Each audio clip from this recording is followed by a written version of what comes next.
but we're also huge college football fans, and there is a very different future coming to college football. One with a 12-team, soon to be 16, I believe at times, in time, 24-team college football playoff. And who knows what the whole structure is going to look like.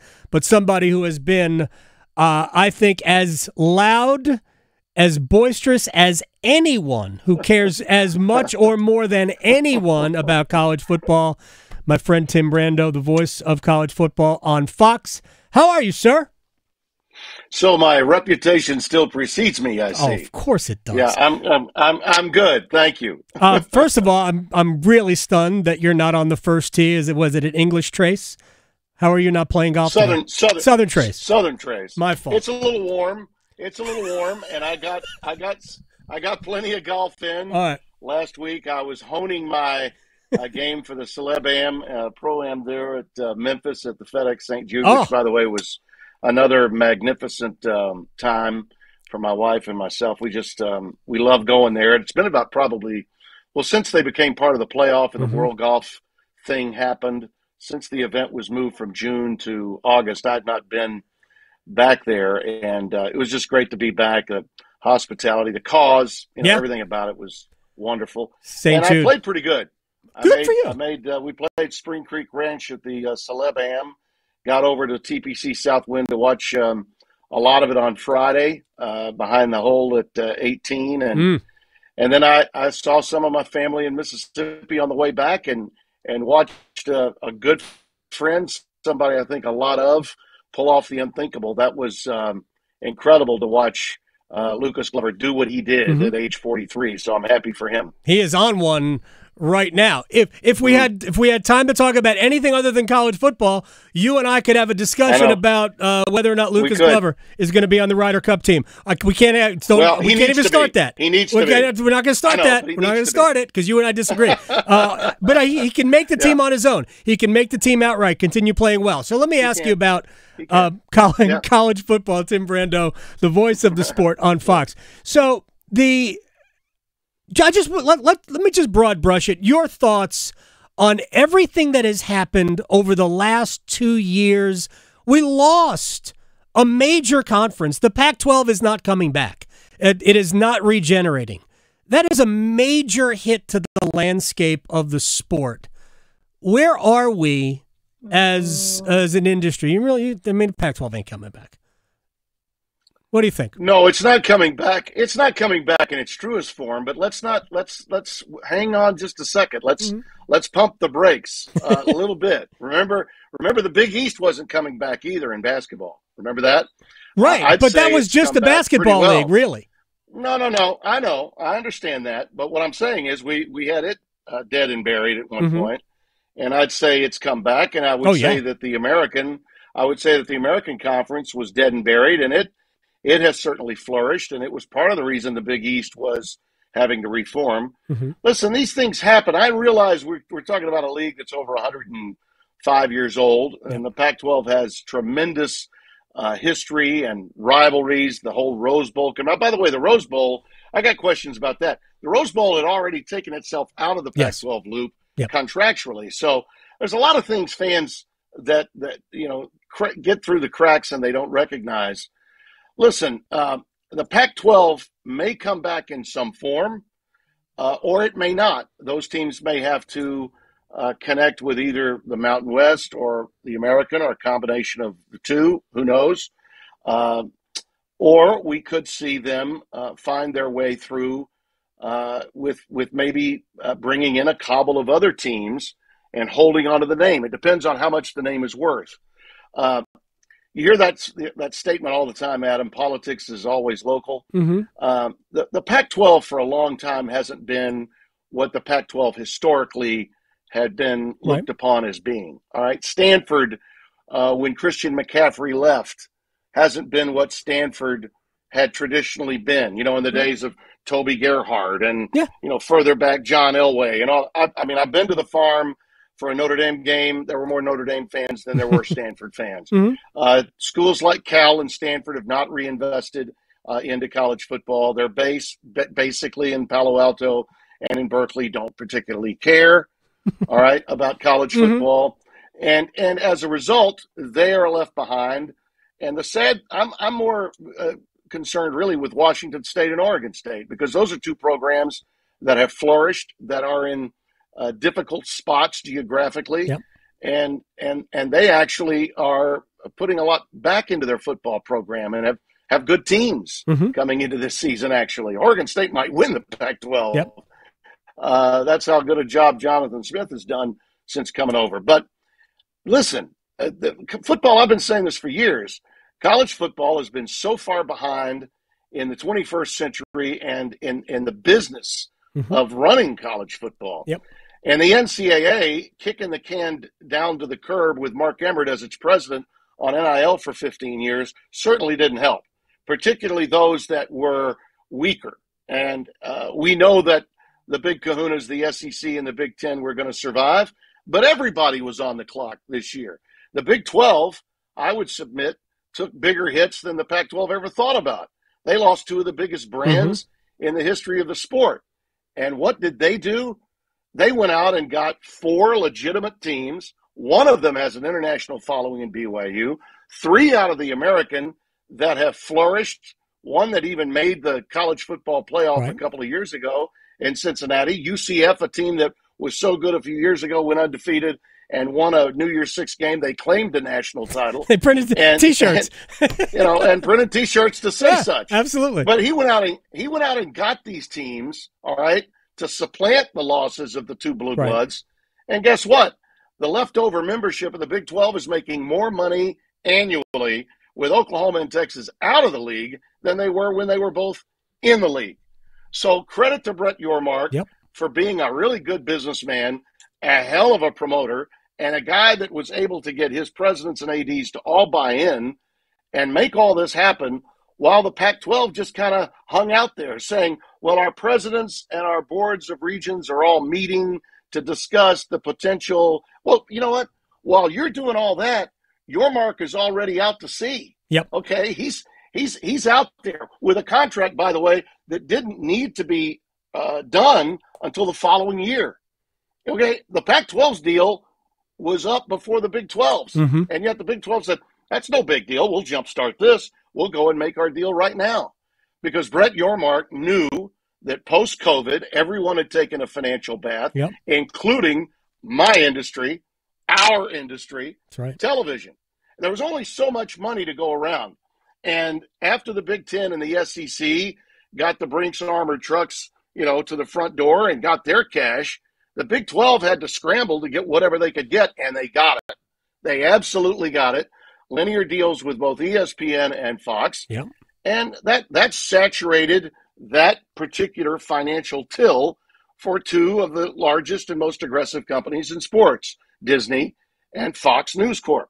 So there you go. Now what's left for the Pac-12?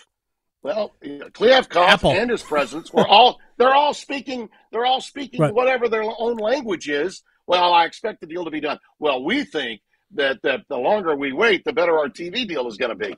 Do you really think that a guy that's 55, 60, 65 years old, that's the president of a university in the Pac-12, can go to his board with a incentive-based, digital-centric deal and say, well, we might make $25,000, but we're only guaranteed 20, and the distribution is going to be on an iPad or a phone.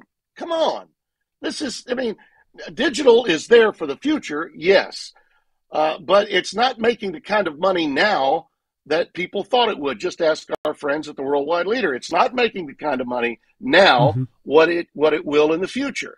But in the here and now, people are accustomed to watching, and the buying public is accustomed to watching their big games in their part of the world on Fox, ESPN, CBS, NBC, and ABC. Simple as that. And so for Kliavkoff to think that was going to work, fool's gold? Yeah, no, I'd say so. The problem, the problem for them, Adam, excuse me, but the problem for the Pac-12 started a long time ago when you had an egomaniacal president that when he didn't get his way and couldn't get Texas and OU because ESPN stopped in and said, you know what, we got a $300 million mistake here that we're going to put in play called the Longhorn Network, right. and that's going to keep you from getting your 16 teams. That's going all the way back to 2009. Yep. He decided, well, I'm smarter than you, and I'm smarter than DirecTV, and I'm smarter than the people at ESPN and Fox. I'll start my own network. I'll own it. I'll set up shop in the Silicon Valley in San Francisco, where it's really costly to operate, and I will drive this entire league right into a financial ditch. And that's exactly what he did. And Kliavkoff just didn't have a lot to work with, and then he got beaten to the punch by a far more aggressive capitalist, Brett Yormark. That's what happened. No question about that. And losing Southern Cal. That's what happened. Right. And losing Southern Cal and UCLA completely damaged their bargaining power to get a better deal. I have to think that if UCLA and USC had stuck around, then they probably would have gotten a deal on par with what the Big 12 got, but obviously they did not do that. I want to ask you about Brett Yormark, and we got about like 5 minutes left, and I want to get one more. And we haven't even talked about the playoff yet, so I might even skip one of the other questions I wanted to ask you. Because Yormark said on the Marchand and Oran podcast yesterday, which I'm sure you listen to, I love a lot. I have a good relationship with John. And Yormark said that we had to do that, meaning we had to add, it wasn't just Colorado, but Arizona State, and Utah. And I would argue that you didn't have to. Have to and want to are two different things, because it didn't make Kansas State more money. The money stayed the same. Basically, ESPN just paid for those other teams. It didn't really add to the other schools' coffers. Did it create a more stable environment? I'm sure, but I don't think they had to. And I think that we're watching the conferences being treated like banks, and the banks gobble up smaller banks to become bigger banks. Yeah, and that's basically what's happened. Okay. Well, listen, let me just point out a couple of quick things. Okay. All right. Yeah, USC and UCLA were off the table, but Kliavkoff should have known that the most watched teams left, Oregon and Washington, are wavering. You better go and secure them. Correct. You better go and make sure that you secure them. When the Big 12 lost OU in Texas, they didn't screw around. Yormark went to work. He did. And he's still working. He's trying to create new revenue streams by playing games in foreign soil. Mexico. I'm all for that. Me too. Why Me not? Too. I agree. Because if you're not making what the Big 10 and the SEC are making, you need to stay relevant. How are you going to do that? You create some new revenue streams. Look, our friends in the media that are talking about network television being the culprit, that are saying that a group of really smart TV people, either at the place I work for or Burt Magnus and the people up in Bristol that have been the worldwide leader, as they claim for some time, that we are plotting to control college football, that is a joke. That is a complete crock, all right? There's so much that we don't control. But yes, we've got tremendous influence. There's no doubt about that. But when you're in the business of survival, and these schools, these institutions have one thing in common, Adam, and it goes all the way back to my days when we started Game Day in '87, and Bino Cook and I were talking about the explosion of college football, what needed to happen. While we needed a real champion, he, of course, was against it. I was very much for it. He was like, well, it'll happen, Brando. It'll happen because of the almighty dollar. Well, the schools have one thing in common, an insatiable appetite for money. Yep. The greed, the money. The greed and the money is about academia and the institutions of higher learning that are not in the business of educating first. They're in the business of making money first.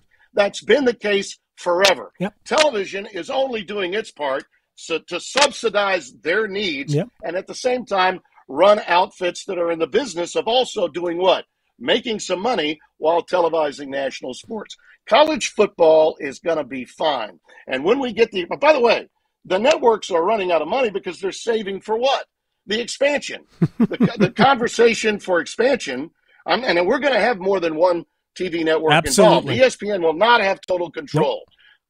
I don't think they'll have total control. Okay? No, I agree with you. So we're going to have more games, more inventory, and more revenue to come. Where's it going to come from? The expansion. And those schools that are left out, the so-called group of five and whatever's going to happen with the four left in the Pac-12, once they get into a league and get themselves set up, they're going to have a way of getting in because I don't think 24 is going to be the end. I think 16 is going to be the end, but we will go to that once they see how successful we are with 12. Remember, next year when we go to 12, it's the last year of the ESPN deal. The negotiations are going on now for the new television contract, which will start in 2026. And that's when I believe we'll have really more college football to consume. The sport will be in better shape. And yeah, those kids deserve the money and they're going to get it. And the only way they're going to get it is if television is out there helping to supplant them. These guys that are, and many of them I respect, that are writing that television is responsible for all of the greed in college sports, that's baloney. It's the people that are that are in these educational priorities are not the key at many of these institutions of higher learning. And for anybody naive enough to believe that that was ever the case, I'm sorry. A little realism is something you need, and you need it quickly. Jay Billis has told me last week, said, you guys could say no. You guys could tell the networks, no, we're not doing that. We're not playing at 9:30, but we pay more money when you play at 9:30. We'll play all the games at 7 if you don't want as much money. By the way, great Beano Cook impersonation. It took me back to the time that I had Beano on my show, and this goes a long time ago. And and Beano called me a homer. It didn't make a difference whether he was right or wrong, but he called me a homer, which was hysterical radio. Final thing, I will ask you one more question if you can promise to do this in 60 seconds. Sure. You think you can do this? All right. Yeah, I can do it. Is college football going to separate from the other sports within 10 years? No. Well, let's see. When is the basketball contract is up in 32, right? Mm-hmm. So, yeah, it may after 32. The NCAA tournament is worth too much right now for anybody to leave. But if the NCAA doesn't get its act together, if Charlie Baker, who, by the way, I think could do a really nice job, Republican governor from a blue state, he had to navigate his way through up there to get it done. He's got a willing ear. I'm not optimistic I think, again, about that. The damage. I'm not optimistic. Mark Emmert drove that association into the ditch, much as Larry Scott. Scott did the Pac-12. But yes, it could change, but only after the new television contract has to be negotiated for the NCAAs. Not until then. You're a gentleman, Tim Brando. I appreciate your time, sir. I'll talk to you very soon. I appreciate it. We'll talk again. Always a pleasure, Adam. Give my best to everyone along Tobacco Road. You got it. Tim Brando here on The Adam Gold Show.